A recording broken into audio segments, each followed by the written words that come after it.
আজমল হোসেনের বেশ ক্লান্ত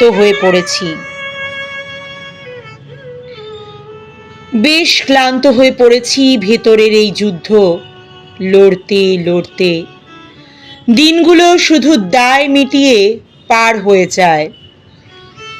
অনেক কিছুই বলতে চেয়েছিলাম এক সময়, এখন মনে হয় চুপ থাকাই ভালো। যাদের জন্য এত ভাবনা ছিল তারা কেউ আর সেই জায়গায় নেই। সময় শুধু মানুষ না, মনের ভরসাগুলো কেউ বদলে দেয়। এখন আর কিছু প্রমাণ করতে চাই না, শুধু নীরবে পার করছি নিজের জীবনের সময়।